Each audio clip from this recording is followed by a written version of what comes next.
I'm Steve Wilkerson, and I'm with Jim Saunders, Executive Editor of the News Service of Florida.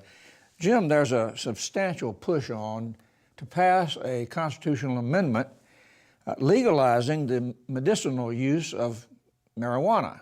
And before that all happens, it has to get on the ballot. And really, there's a push strongly from prominent trial lawyer John Morgan. First of all, why is he doing that? Why is he behind that?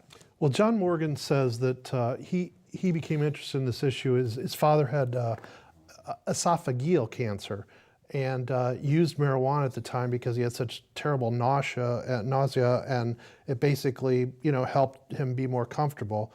Mr. Morgan has put a lot of money into this already. He's leading this campaign. And they're trying to get it on the 2014 ballot, but there are, quite a few hurdles to be able to get there at this point. Well, let's talk about those hurdles. First of all, there has to be an extraordinary vote of the people, right, to approve. Yeah, I mean, if he gets on the ballot, he's going to need 60% of the voters to approve the constitutional amendment. If you'd asked me 10 years ago whether we'd be talking about the possibility of a medical marijuana amendment passing in Florida, I would have said no way.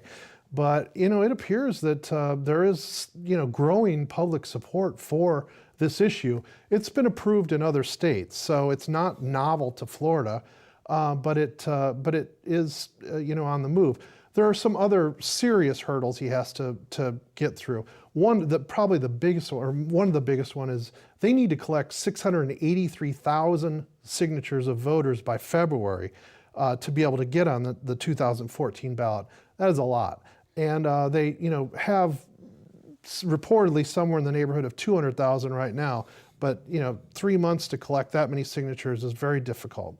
Also, they need approval from the Supreme Court on the language of the ballot amendment.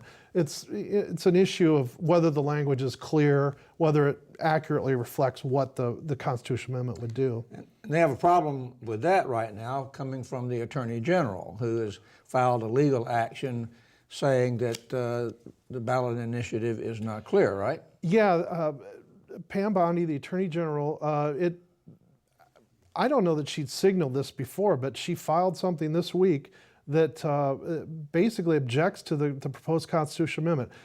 She says it's not clear of the ramifications of the proposal. It talks about that medical marijuana would be available to people. I believe the term is with debilitating diseases, and she says that does not accurately reflect how wide open the availability of medical marijuana would be if the amendment were to pass. So, the first step that Mr. Morgan has to clear is getting the Supreme Court to sign off on the language and essentially rule against the Attorney General. Well, there may be some politics around this issue, too, that might not meet the eye when you first look at it. There's a ton of speculation about the politics of this issue. Mr. Morgan is a very prominent Democratic fundraiser. He hired former Governor Charlie Crist after Governor Crist left office. They're very close. And of course, Governor Crist is running for governor, well, he's presumed to be running for governor next year as a Democrat. There's apparently a lot of concern among Republicans that this getting on the ballot could churn a lot of young voters and get them to the polls, and that could help former Governor Crist as a Democrat. That young voters would go for the Democratic candidate, which could hurt Governor Scott as he runs for re-election. So that's one, that's a political issue that's sort of hanging out there and getting a lot of discussion at this point. I think it'll be interesting to see how the Republicans handle this issue. As I said, I mean, the public support for this issue seems to be growing over the years.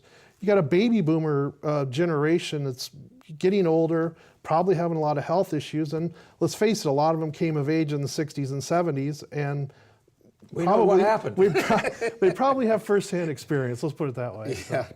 Okay, moving to another subject, longtime Congressman Bill Young of Pinellas County, a Republican icon, recently died, setting in motion a special election to replace him some time. First of all, do we know when that election is going to be? We don't know. Congressman Young has been there was in Congress for more than 40 years, and he was an institution essentially in the Pinellas County area. He had already said he was not going to run in 2014. He's was in his 80s and had substantial back problems apparently. So he'd already said he wasn't going to run for re-election, and then he died. So that will trigger a special election. Governor Scott has not set that as of right now. So we're not sure how fast it's going to happen. Are there any rumors about potential candidates from either party? Yeah, I mean, they, on the Democratic side, one of the rumored people interested is Alex Sink, the former state chief financial officer and Democrat. She doesn't live in the district, but she lives in the Tampa Bay area. So, a woman named Jessica Ehrlich, who ran against Congressman Young in the past, I think everybody thinks she's going to run. On the Republican side, the names have included former St. Petersburg Mayor Rick Baker. Members of the Young family have been rumored to be thinking about running. So at this point, that'll probably be shaken out fairly fast, though, now that the funeral is over and people will start to turn their attention to the special election. Speaking of elections, there was a race that occurred for the state house in Pasco County to replace Republican Mike Fasano. Everybody thought that it probably would go Republican, but it didn't.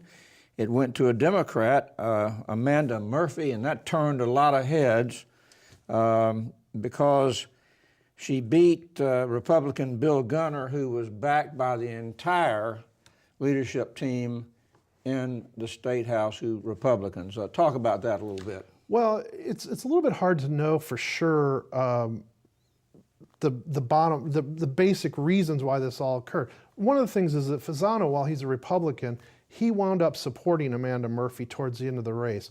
Fasano is very popular in that area, and he came out very forcefully for her.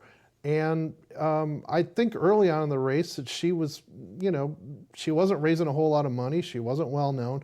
He came in at the end, and I think a lot of people think that his support helped her win. Kind of going back to the Young issue as well, though, that Pinellas area and the Tampa Bay area has kind of changed over the years, in recent years, and Democrats have been more competitive in that area too. So that may have helped her. I mean, Pasco is, pretty close by there. There may be sort of becoming more Democratic in that area as well. But I think everybody thinks Fasano's role in that race was very important. Thank you, Jim. For more news about Florida politics and government, visit the Advances section of our website.